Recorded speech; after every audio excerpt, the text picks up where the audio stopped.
Chicken কষা বা চিকেনের লাল লাল ঝোল তো অনেকই হলো। সানডেতে একটু ভিন্ন ধরনের চিকেন রেসিপি ট্রাই করতে চান, তাহলে এই রেসিপিটা একদম পারফেক্ট। আবার সানডে খুব চটজলদিও বানিয়ে নিতে হবে, তাহলে এই রেসিপিটাই একবার ট্রাই করে দেখুন। তার জন্য প্রথমে একটা মশলা তৈরি করে নেব। বেশ কিছুটা পেঁয়াজ, লঙ্কা, আদা, রসুন, গোলমরিচ, গোটা গোলমরিচ, গোটা জিরে 1 চামচ, সামান্য জল আর বেশ কিছুটা ধনেপাতা ডাঁটা সমেত। ডাঁটাগুলো কিন্তু ফেলিনি। একটা মিহি পেস্ট তৈরি করে নিলাম। পেস্টটা তৈরি হয়ে গেছে, পেস্টটাকে সাইডে রেখে দেব, পরে রান্নাতে ব্যবহার করব। চিকেনটা ধুয়ে পরিষ্কার করে নিয়েছি। এবার কড়াইতে সাদা তেল দিয়ে দিলাম। তেলটা গরম হয়ে গেছে। বেশ কিছুটা মিহি করে পেঁয়াজ কুচিয়ে নিয়েছি, সেটা এর মধ্যে দিয়ে দিলাম। পেঁয়াজটাকে 2 থেকে 3 মিনিট গ্যাসের ফ্লেমটা হাইতে রেখে দিয়ে ভেজে নেব। এবার দিয়ে দিচ্ছি গোটা গরম মশলা, দারচিনি, এলাচ, লবঙ্গ। এলাচের মাথাটা কিন্তু ফাটিয়ে নিয়েছি। গরম মশলাটাকে দিয়ে ভালো করে নাড়াচাড়া করে নেওয়ার পর এবার মাংসটা দিয়ে দেব।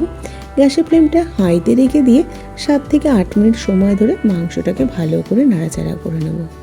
মাংসটা ভালো করে নাড়াচাড়া করে ভাজা হয়ে গেছে। এবার যে পেঁয়াজ, আদা, রসুনের পেস্টটা তৈরি করেছিলাম ধনেপাতা দিয়ে, সেই পেস্টটা দিয়ে দেব। দিয়ে গ্যাসের ফ্লেমটা প্রথমে হাইতে রেখে 2-3 মিনিট ভালো করে কষিয়ে নেব। তারপরে দিয়ে দেবো পরিমাণ মতো নুন আর হলুদ। নুন আর হলুদটাকে দিয়ে ভালো করে মিশিয়ে নিয়ে গ্যাসের ফ্লেমটা লোতে করে দিয়ে ঢাকা চাপা দিয়ে রেখে দেব 7-8 মিনিটের জন্য।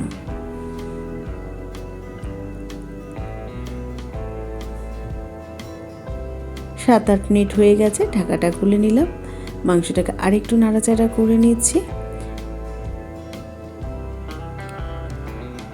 মাংসটা আরেকটু সেদ্ধ হবে, তাই জন্য আবারও একটু ঢাকা দিয়ে রেখে দিলাম 2-3 মিনিটের জন্য। 2-3 মিনিট পর ঢাকাটা খুলে নিয়ে আবারও একটু হালকা হাতে নাড়াচাড়া করে নিচ্ছি। চিকেনটা খুব সুন্দরভাবে কষানো হয়ে গেছে। এবার গ্রেভির জন্য উষ্ণ গরম জল দিয়ে দিচ্ছি। এখানে আমি 1 কাপ মতো উষ্ণ গরম জল দিয়ে দিয়েছি। এই চিকেনটা বেশি পাতলা ভালো লাগে না, একটু মাখা মাখা হলেই ভালো লাগে। এবার দিয়ে দিচ্ছি লেবুর রস। পাতিলেবু নিয়েছি, একটা গোটা পাতিলেবুর রস এর মধ্যে দিয়ে দেব। এবার ভালো করে রসটা ঝোলের সাথে মিশিয়ে নিয়ে গ্যাসের ফ্লেমটা মিডিয়ামে রেখে দিয়ে ঢাকা দিয়ে রেখে দেবো আরও 3-4 মিনিটের জন্য। রান্নাটা হয়ে গেছে। এবার গ্যাসের ফ্লেমটা বন্ধ করে 5 মিনিটের জন্য স্ট্যান্ডিং টাইমে রেখে দেবো। ঘরে থাকা খুব সাধারণ কিছু উপকরণ দিয়ে বানিয়েছি চিকেনটা, কিন্তু সাধারণ হলে কী হবে, এর স্বাদ কিন্তু অসাধারণ।